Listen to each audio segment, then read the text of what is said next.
जय हिंद, नमस्कार साथियों। मैं प्रवीण कश्यप और आप देख रहे हैं एग्जाम सफ़र। आज की क्लास साथियों पर्यावरणीय शिक्षा को लेकर है। साथियों क्लास आगे से बढ़ने से पहले आप वीडियो को लाइक, शेयर और चैनल को सब्सक्राइब अवश्य कर लें, ताकि एग्जाम से पहले आपको हर एक वीडियो का नोटिफिकेशन अवश्य मिलता रहे। क्योंकि आपको पता है कि अन्य चैनल पर आपको आउट ऑफ सिलेबस पढ़ाया जा रहा है, लेकिन हमने आपको उतना ही पढ़ाया है जितना आपके एग्जाम में पूछा जाएगा। तो इसलिए चैनल को सब्सक्राइब करना बनता है, क्योंकि यदि उस लास्ट दिन आपने अदर चैनल को देखा तो ये समझिए आप कहीं ना कहीं गर्त में जाएंगे, क्योंकि उन्होंने बहुत लेंदी पढ़ा के रखा है जितना आपसे पूछा नहीं जाएगा। आगे आप समझदार हैं। वीडियो की शुरुआत हम लोग करते हैं। तो साथियों फर्स्ट क्वेश्चन आपके सामने है, पर्यावरण व पारिस्थितिकी का जैव घटक क्या है?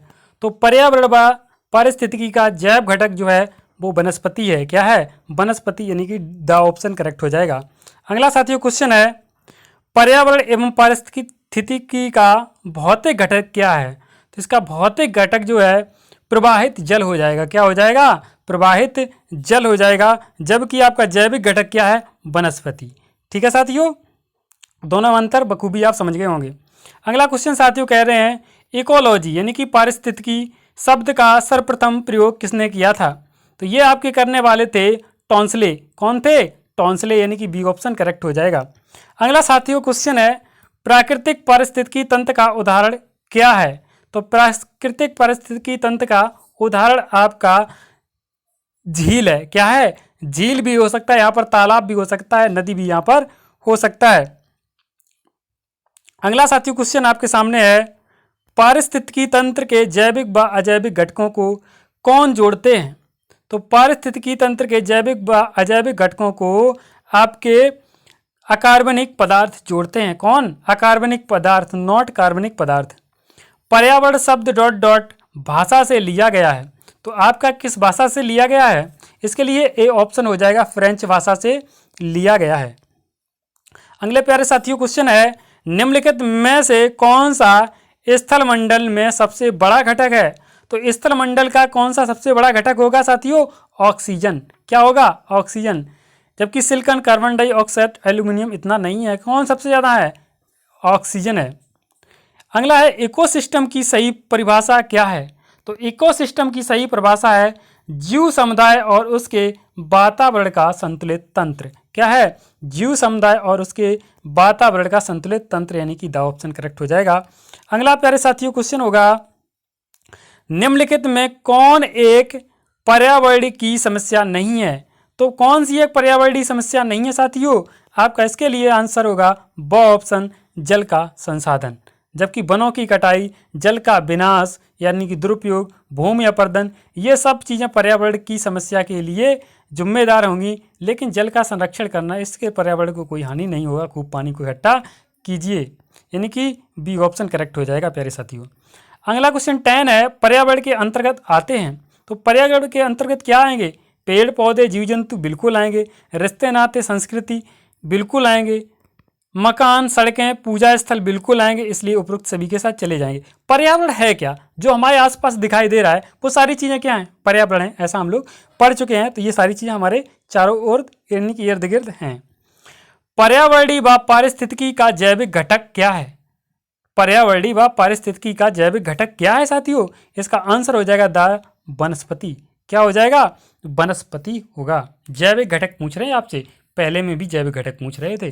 ठीक है, वहाँ पर वन नहीं दिया था, वन दिया था, वनस्पति नहीं दिया था। यहाँ पर वनस्पति दिया है। कन्फ्यूज होने की कोई दिक्कत नहीं है, आप बखूबी समझ रहे होंगे। एग्जाम का समय है। पर्यावरण एवं पारिस्थितिकी भौतिक घटक क्या है? पर्यावरण एवं पारिस्थितिकी का भौतिक घटक क्या है? तो इसका भौतिक घटक क्या होगा? प्रवाहित जल, यानी कि सी ऑप्शन करेक्ट हो जाएगा। आप सामने भी देख पा रहे होंगे। अगला क्वेश्चन है, जीवों तथा पर्यावरण के पारिस्थितिकी संबंधों का अध्ययन क्या कहलाता है? तो इसका संबंध कहलाता है पारिस्थितिकी, यानी कि द ऑप्शन करेक्ट होगा। यहाँ से यदि विजिबल नहीं हो रहा है तो आपको आगे दिखा देते हैं। चलो विजिबल होगा। वन के पारिस्थितिकी तंत्र में वन के पारिस्थितिकी तंत्र में कवक को किस समूह में सम्मिलित किया गया है? तो कवक को किस समूह में सम्मिलित किया गया है? द ऑप्शन साथियों, अपघटनकर्ता, कवक क्या होते हैं? अपघटनकर्ता होंगे, यानी कि जो भी चीज़ होगी उसे डिकम्पोज कर देते हैं, खा जाते हैं। ठीक है। अगला क्वेश्चन 15 है, प्राकृतिक पारिस्थितिकी तंत्र का उदाहरण क्या है? तो प्राकृतिक पारिस्थितिकी तंत्र का उदाहरण आपका क्या है? झील है। ऐसा हम लोग कर चुके हैं, शायद यहाँ पर नहीं किया है। 15 16 कृत्रिम पारिस्थितिकी तंत्र का उदाहरण क्या है? वहां पर पूछा क्या था? प्राकृतिक। यहाँ पर क्या पूछे? कृत्रिम। तो कृत्रिम कौन सा होगा? कृत्रिम में आपका खेत हो जाएगा, यानी कि वी ऑप्शन करेक्ट हो जाए, सी ऑप्शन करेक्ट होगा। स्वच्छ जल पारिस्थितिकी तंत्र का उदाहरण क्या है? तो इसका आंसर होगा तालाब। क्या है? तालाब। अगला साथियों क्वेश्चन है, पारिस्थितिकी तंत्र के जैविक व अजैविक घटकों को कौन जोड़ते हैं? तो आपका इसके लिए आंसर होगा अकार्बनिक पदार्थ, यानी कि सी ऑप्शन करेक्ट हो जाएगा। अगला है, एक पारिस्थितिकी तंत्र में उत्पादकों एवं उपभोक्ताओं की संख्या को कौन निश्चित करते हैं? तो इसके लिए आंसर होगा जलवायु संबंधी कारक, यानी कि ऑप्शन करेक्ट हो जाएगा। अगला क्वेश्चन साथियों है, पारिस्थितिकी तंत्र के पादपों व प्राणियों के पारस्परिक संबंधों का आधार क्या है? तो इसका आधार होगा आपका पोषण संबंध, यानी कि वी ऑप्शन करेक्ट होगा। प्रकाशीय ऊर्जा को रासायनिक ऊर्जा में कौन बदलता है? तो इसके लिए आपका हरे पौधे हो जाएंगे, जो प्रकाशीय ऊर्जा को रासायनिक ऊर्जा में बदलेंगे। अगला साथियों क्वेश्चन है, पारिस्थितिकी तंत्र के स्वपोषी घटक कौन कौन से हैं? तो स्वपोषी कौन सा होगा? स्वपोषी आपके पादप होंगे। ठीक है। पारिस्थितिकी तंत्र में ऊर्जा का प्रमुख स्रोत क्या है? तो ऊर्जा का प्रमुख स्रोत है सूर्य। सूर्य जो है वो प्रमुख स्रोत है। पारिस्थितिकी तंत्र में ऊर्जा का क्या होता है? तो ऊर्जा का आपका रूपांतरण होता है। पारिस्थितिकी तंत्र में ऊर्जा का ह्रास कैसे होता है, या फिर किससे होता है, ऐसे क्वेश्चन पूछ रहा है। तो इसका होगा रूपांतरण से। किससे? रूपांतरण से। अगला क्वेश्चन है, हरे पौधे सूर्य के प्रकाश को किस में बदलते हैं? तो आपको पता होगा हरे पौधे जो हैं वो प्रकाश को रासायनिक ऊर्जा में बदलते हैं, यानी कि बी ऑप्शन करेक्ट हो जाएगा। पादपों में शाकाहारी जीवों में कितनी ऊर्जा पहुंचती है? तो पादपों से शाकाहारी जीवों में आपकी जो है वो 10% ऊर्जा पहुंच जाती है।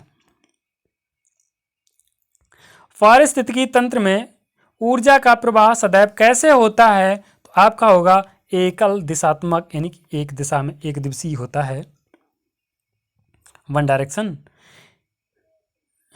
कितनी डेसिबल से अधिक ध्वनि होने पर ध्वनि प्रदूषण में शामिल किया जाना चाहिए? तो आपका ऑप्शन होगा 45 डिग्री डेसिबल से अधिक। 30 क्वेश्चन आपसे कह रहा है, किसकी मापन इकाई डेसिबल है? तो आप समझ रहे होंगे इसका आंसर साउंड होगा। क्या होगा? साउंड होगा, आवाज होगा। कितने डेसिबल से अधिक की ध्वनि मानव कर्ण को क्षति पहुंचा सकती है? तो आप समझ रहे होंगे 90 से अधिक डेसिबल वाली है, 90 डेसिबल से अधिक वाली। कितने डेसिबल से अधिक ध्वनि घातक होती है, मतलब ज़्यादा हानिकारक होगी? तो इसके लिए आंसर होगा 150 डेसिबल, यानी कि सी ऑप्शन करेक्ट हो जाएगा। मनुष्य की फुसफुस आहट कितनी डेसिबल ध्वनि है? ठीक है, तो इसके लिए आपका ए ऑप्शन होगा 30 डेसिबल। निम्नलिखित में ध्वनि प्रदूषण नियंत्रण के उपाय हैं, तो कौन से हैं? इसके लिए वाहन में तेज गति होने पर रोक हो। क्या? वाहनों में तेज ध्वनि हॉर्न पर रोक हो, सॉरी, वाहन में जो हॉर्न होते हैं उसमें रोक होनी चाहिए। अगला है, प्रदूषण किसे कहते हैं? तो प्रदूषण क्या होगा साथियों? प्रदूषित जल को हम लोग प्रदूषण कहेंगे, जबकि प्रदूषित वायु और प्रदूषित हवा इनको भी कहेंगे, इसलिए हम लोग, अच्छा सॉरी, जल प्रदूषण कह रहा था। जल प्रदूषण किसे कहेंगे? प्रदूषित जल को कहेंगे। वायु से क्या मतलब जब जल प्रदूषण पूछ रहा है, कभी कभी पढ़ने में कन्फ्यूजन हो जाती है। जल प्रदूषण का पता जल में घुली कौन सी गैस लगाती है? तो कौन सी गैस लगाएगी? ऑक्सीजन। क्या? ऑक्सीजन। निम्न में से प्राकृतिक स्रोत है, तो प्राकृतिक स्रोत कौन सा है? प्रदूषण, मृदा अपरदन, दोनों या कोई नहीं? तो इसके लिए आंसर होगा दोनों प्राकृतिक ही हैं। 37 के बाद 38, दिल्ली में रोज कितने करोड़ लीटर पानी प्रदूषित हो रहा है। तो इसके लिए आंसर हो जाएगा साथियों बा ऑप्शन 96 करोड़ लीटर पानी। सोचने वाली बात है। चमड़ा उद्योग कहाँ है? तो चमड़ा उद्योग कहाँ पर है आपके? कानपुर का चमड़ा उद्योग प्रसिद्ध है साथियों। सर्वाधिक जल प्रदूषण किससे होता है? तो सर्वाधिक जल प्रदूषण जो है औद्योगिकरण जल प्रदूषण, ठीक है, जो इंडस्ट्री से निकलता है कचरा, वो पानी जब मिलाया जाता है तो उससे होता है।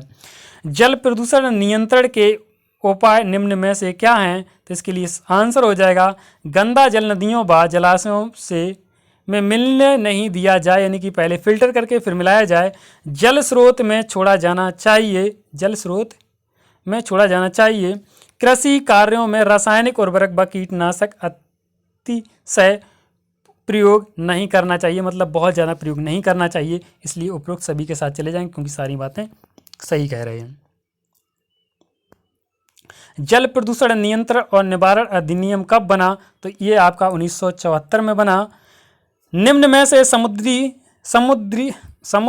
जलीय प्रदूषण कौन सा है? तो समुद्र जल प्रदूषण आपका सही होगा आपका कच्चे तेल के स्रोत के कारण विश्व भर में परमाणु कचरा छोटे जीव उत्पन्न हो जाते हैं जो समुद्री जल के लिए हानिकारक होते हैं। उपरोक्त सभी। तो उपरोक्त सभी। मृदा प्रदूषण कैसा होता है? तो मृदा प्रदूषण कौन सा होगा? प्राकृतिक कारणों से बढ़ा हुआ तापमान। मृदा प्रदूषण कौन सा है? तो बा ऑप्शन इसके लिए सही होगा, प्राकृतिक कारकों से बढ़ा हुआ तापमान, मृदा की गुणवत्ता में गिरावट, या फिर खनन कार्यों में, या फिर सभी। तो इसके लिए आंसर जो है मृदा प्रदूषण कह रहे हैं, तो मृदा खनन कार्यों में। साथियों इसके लिए आंसर अभी पर्याप्त नहीं हो सकता है, जबकि यहाँ पर बी ऑप्शन दे रहे हैं जो कि नहीं होगा। इस पर विचार करने की बात है, आगे विचार करके इसका आंसर बताया जाएगा। निम्न में से मृदा प्रदूषण नियंत्रण के उपाय कौन से हैं? तो इसके लिए आंसर होगा आपका अपशिष्ट करके निस्तारण को प्राथमिकता दी जानी चाहिए। कृषि कार्यों में डीडीटी, रासायनिक उर्वरकों व कीटनाशक के अनुचित प्रयोग पर प्रतिबंध लगाना, व्यर्थ पदार्थ अपशिष्ट का समुचित निस्तारण किया जाना चाहिए। उपरोक्त सभी।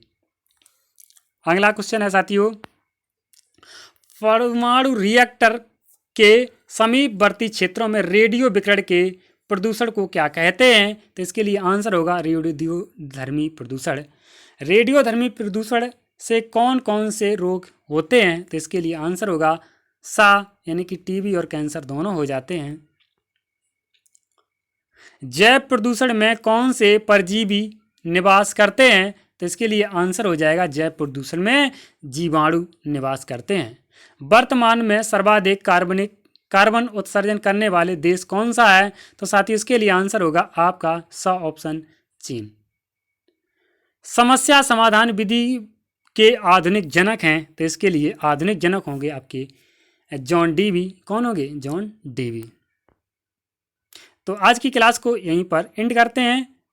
Thank you for watching. मिलते हैं नेक्स्ट वीडियो में।